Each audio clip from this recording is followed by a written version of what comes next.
Republicans and Democrats are mapping out a path to victory for the 2012 election, and both are going on the offensive to win over what's known as the minority vote. You're watching Inside Story US 2012 from Washington.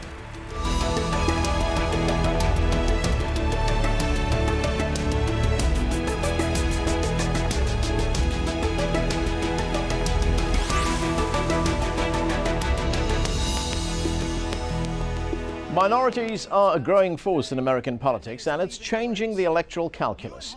Both President Obama and the eventual Republican presidential nominee will be pursuing their support to help win the November presidential election. The minority vote consists primarily of African Americans and Latinos, but it also includes Asian Americans, Muslim Americans, Native Americans, and many other groups. The Latino vote is the biggest of all. The number of Hispanics living in the United States has been steadily increasing, according to the latest census. Now they number more than 50 million. Their voting share is therefore increasing. And the black vote is also important, with 1/8 of the U.S. population falling into this category. Like Latinos, candidate Obama carried a large proportion of this vote on his journey to the White House in 2008. But President Obama cannot take the minority vote for granted in 2012. Their vote is very much up for grabs. Firstly, many Latinos are disappointed in President Obama for failing to reform the immigration system. There are now more deportations than there were under the previous administration.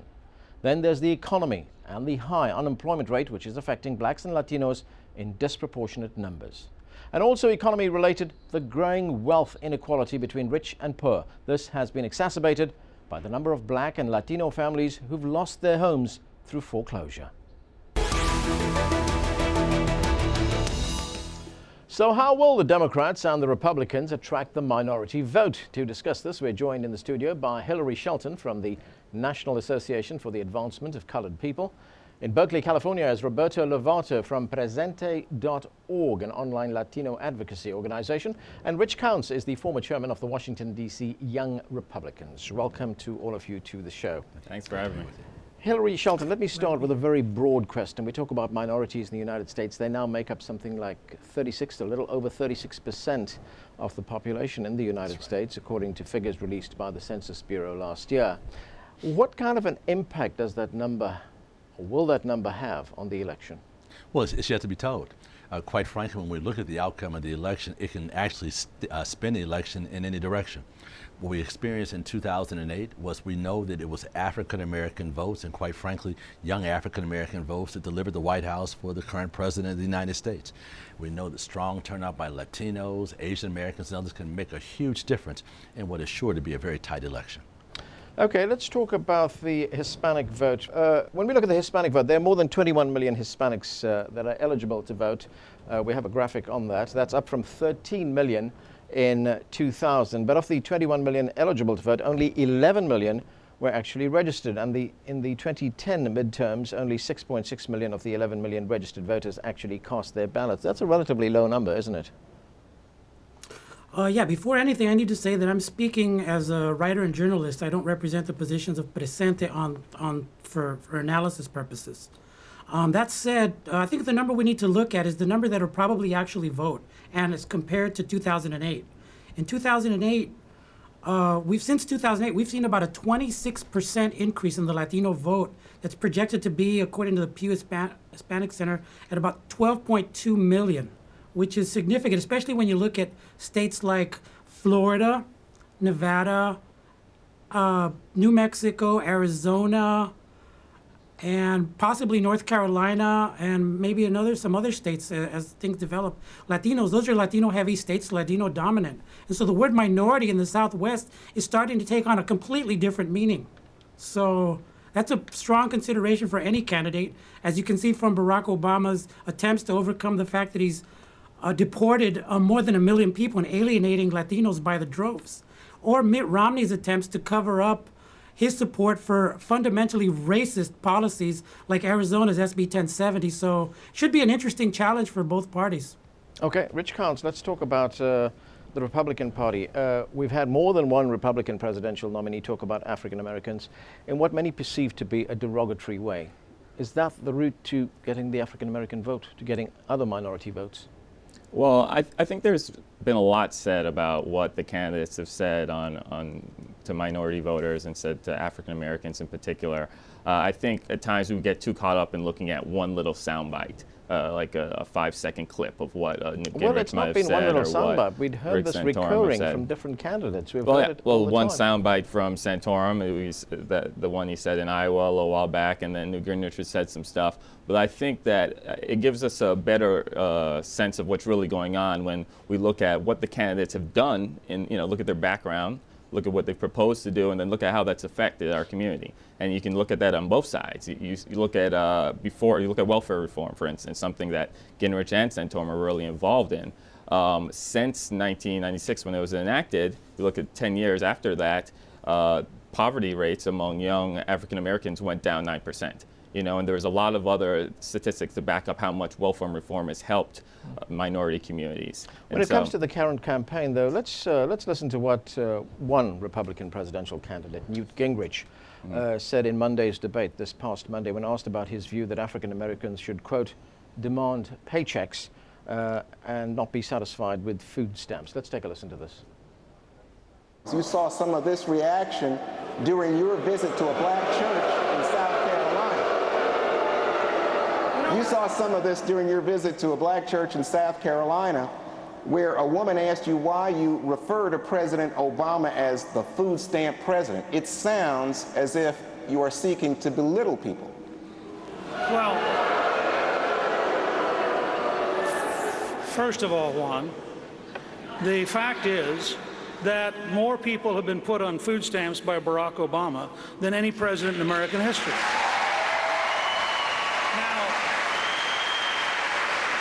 I know among the politically correct, you're not supposed to use facts that are uncomfortable.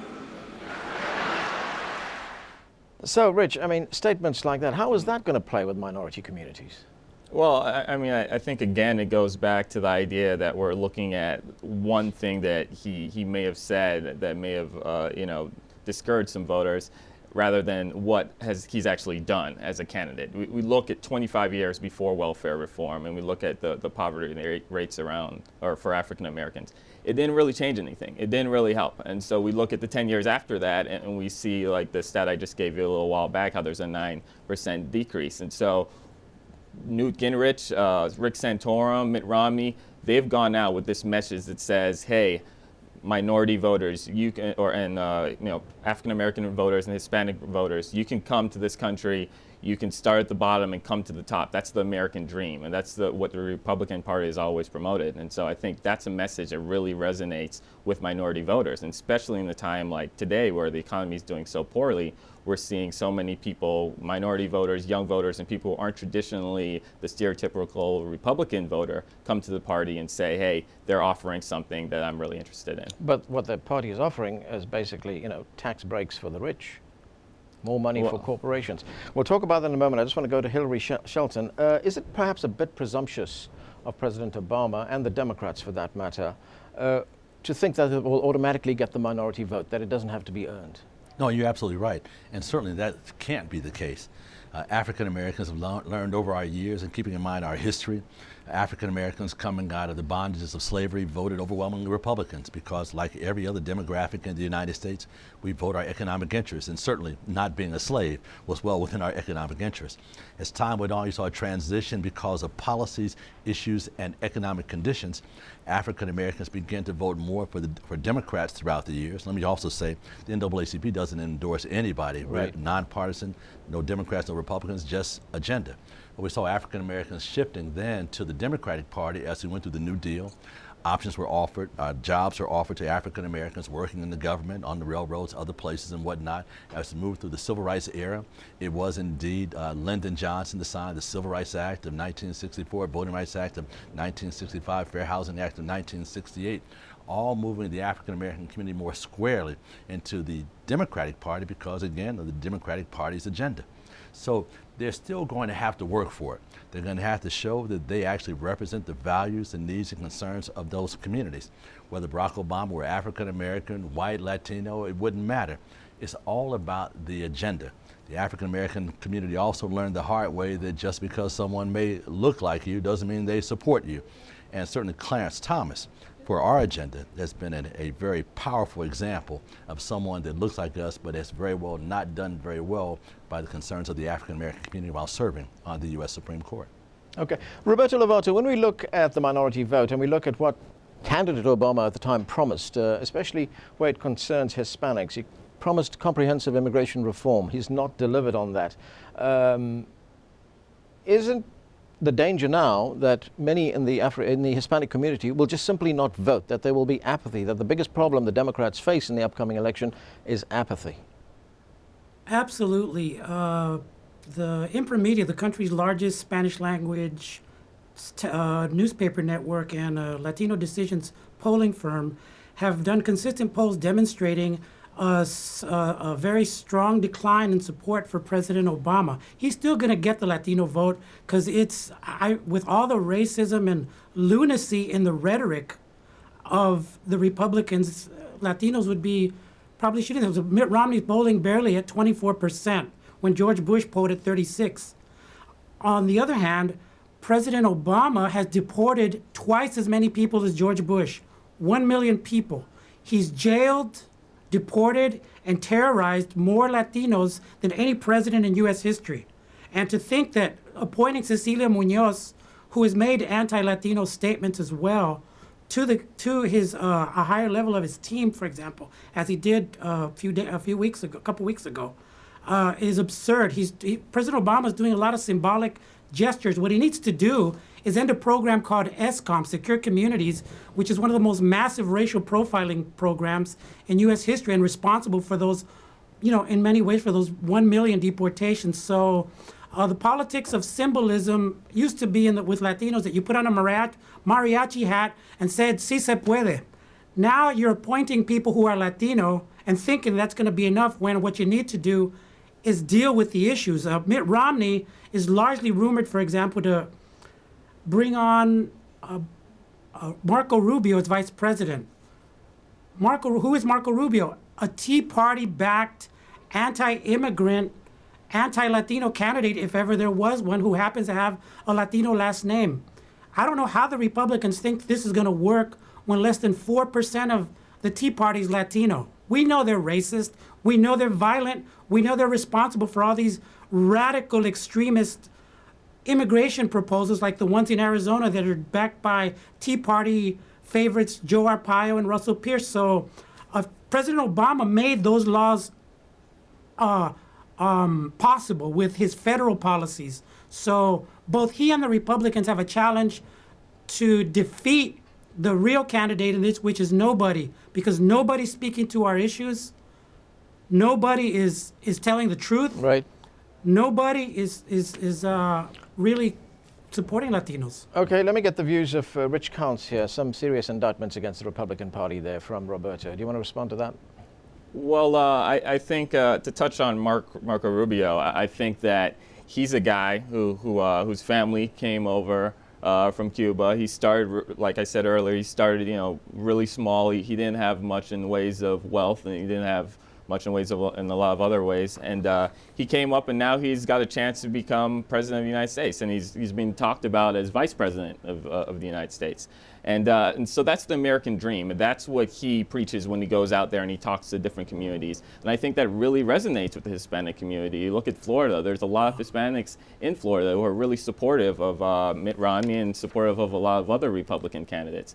And so I think that whole idea of, that's why people come over from Mexico and other places, legally and illegally, because they see America as this, city on a shining hill. They see America as a place where you can come from small to become, a large or big-time leader. Yeah, but many of those people are in low-income jobs. They basically slave labor for this country.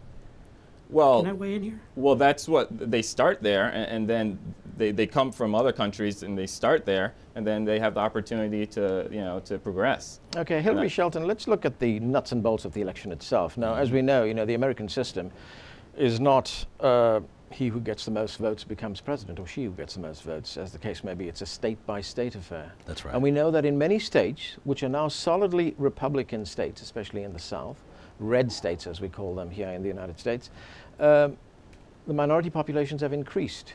the last census has shown us that there's been significant increases in states like Georgia, Texas. And with the election being a state-by-state affair, how does that affect the balance between the two parties? Well, it makes a huge difference. You're right, all elections are won at the local level. All politics is local. So it means that we have to make sure a couple things happen. Now, you're also inferring a problem that we're trying to address as well, particularly in some of those southern states where we've seen the largest increase of racial and ethnic minorities and African Americans very specifically. And that is this rash of new disenfranchisement laws, including things under the auspices of photo IDs that will make it more difficult for racial and ethnic minorities to cast their votes. If we look at the trends that occurred beginning in 2000 presidential election, 2004, 2008, what we saw is a steady increase of racial and ethnic minority voter participation throughout our country.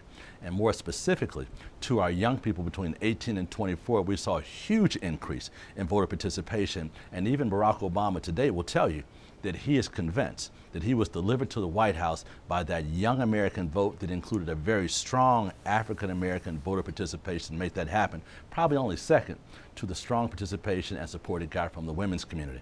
In essence, you can see a strategy in which anyone can win, but certainly Barack Obama has an opportunity to win as well as whoever the Republicans finally decide will be their nominee. Yeah, there appears to be a concerted effort to undermine the minority vote in that instance. I mean, you Absolutely. mentioned the photo ID thing there. There's also redistricting, which many minorities feel, disenfranchises them. Is that also we're seeing things like major tools for African American and Latino and other participation, ethnic minority participation in our society, like early voting. We know in battleground states like Florida, like Ohio and others, we knew that we had long lines at polling sites in which people had to stand in line for 3-4 hours and longer. We're now cutting that in half in some of these crucial states, and we're concerned that now people to be able to vote are going to have to stand in line for 6, 7, or 8 hours. For most racial and ethnic minorities that are working people, unfortunately underpaid and punching a clock, if they're not on their jobs, they're not getting paid. We honestly believe there are those that would rather see the election won by being able to dismiss an entire group of people in our society, but by winning the votes of the majority of Americans that should be participating. Well, there was one other issue that was mentioned in the last debate, the Republican presidential debate, and that concerned voting for felons. Let's take a look at this exchange between the Republican presidential candidates Rick Santorum and Mitt Romney on giving convicted felons the right to vote. Let's watch. This is a huge deal in the African American community because we have very high rates of incarceration, disproportionately high rates, particularly with drug crimes, in the African American community. The bill I voted on was the Martin Luther King Voting Rights Bill. And this was a provision that said particularly targeted African Americans. And I voted to allow them to have their voting rights back once they completed their sentence. Governor, Do you you agree want with 30 that? seconds to respond. Yeah, I don't think people who've committed violent crimes should be allowed to vote again. That's my own view. Rich Katz? Yeah, well, what you saw there was Rick Santorum had a view. Mitt Romney obviously disagreed. I don't think that Mitt Romney's view was specifically the one conservative view. What you'll see is a lot of conservative candidates have different views on things. But what he's saying right there is that, hey, if you've committed a felony, if you've done a crime, that shows that's a sign that you may not should be given the right to vote. Santorum obviously believes that hey, that you should be given a second chance, and that if you work your way forward and you do some other things in society and you do serve your time, What is your view on that? view. Do you think felons should have the vote? I think they should be given a second chance. I think that if you do your time and you pay your debt to society, that you should be able to get a new chance at doing things. Okay, Roberto Lovato, what impact do you think is the Republican rejection of the DREAM Act going to have on the upcoming election? The DREAM Act, of course, is the law that will allow a pathway to undocumented immigrants in this country to become documented, to become ultimately citizens. It's for students who've been here for 10, 20 years who don't even know their home country and are being offered an opportunity to regulate their status. So the DREAM Act has 91% support among Latinos. So when Mitt Romney or any of the candidates comes out saying they don't support the DREAM Act, they're basically writing off a huge portion of the Latino vote.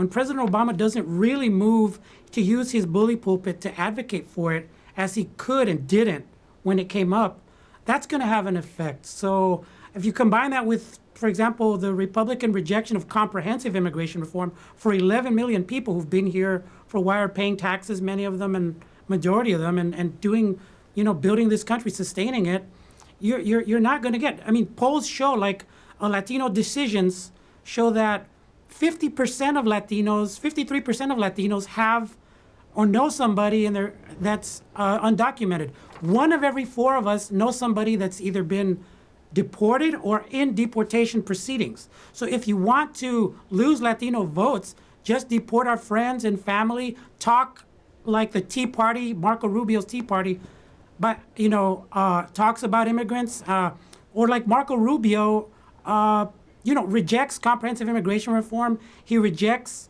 the DREAM Act. He rejected Sonia Sotomayor when she was up for judgeship. He is supportive of the Tea Party, one of the most racist, extremist, anti-Latino groups in the United States. So, Latinos are when you combine the Jim Crow kinds of things that people like Michelle Alexander out of the Kirwan Institute talk about in terms of prisons, which also affects Latinos. And when you talk about Juan Crow in the policies of Barack Obama and in the rhetoric of the Republicans, you have the formula for Latino disillusionment with the political process. Okay, let's look at African American voters. Hilary Shelton, the black population, there are 42 million black Americans in the US. That's about 13% of the overall population. Now, 17 million African Americans were registered to vote in 2008, and of these, more than 90% voted. But there's an estimated 8 million eligible voters who did not register to vote. And we know that in this election, as in the last election, it's going to be all about turnout. Absolutely. As a matter of fact, that's what the big push is on now, to register voters, educate them on the issues in a nonpartisan way, and make sure that on election day, they're able to not only get out to the polls to be able to cast that unfettered vote, but also make sure that unfettered vote is counted. We've learned some hard lessons over the years. It used to be a 3-pronged stool: registration, education, GOTV, get out the vote. But that final piece has to be in place as well. But you're right, we saw that significant increase 2000, 2004, even more 2008, historically high. It is our hope and the work of the NAACP to make sure that we maximize that vote and move beyond that 90% to 100% participation. One other thing, and that is, if we look at the other side of the picture, of course, Sure. is minority involvement in politics. There's something like 43 African American members in the House of Representatives. That's right. 41 are Democrat, 2 are Republican. And even at the party conventions, we see this huge difference where minorities are represented. A very low number at the Republican convention, a very high number, a significantly high number at the Democrat convention. Shouldn't that change as well? Well, it needs to. Quite frankly, if we agree with the premise that Americans vote their economic interests, that is, those that support their agenda, the agenda is best for them and their families, then indeed those who are making the decisions of what those platform positions are going to determine who gets attracted into the party. If you have a Democratic Party that has 4,200 delegates, 25% are African Americans, voting, moving resolutions, making decisions about what that party platform is going to look like. If you have a Republican Party that has 2,400 delegates, about 7%, last time 2% were African American, then there's a dismal representation. You can see where things begin to fall afoul is that you don't have people actually at the table that are concerned about the issues that are consistent with those of the African American community, making decisions about what that platform is and what priorities the candidates they elect are going to actually carry forward. Rich Cox, we've got just less than a minute. Make the case for what the Republicans are going to do to ease joblessness, which we know is disproportionately high among minorities in this country.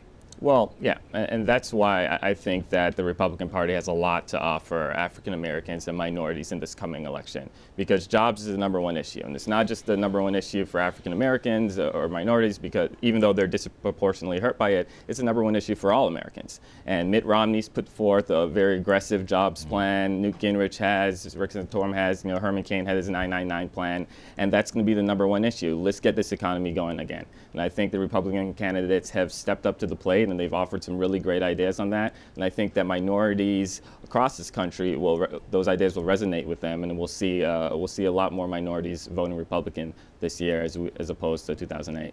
Okay, gentlemen, we're going to have to leave it there.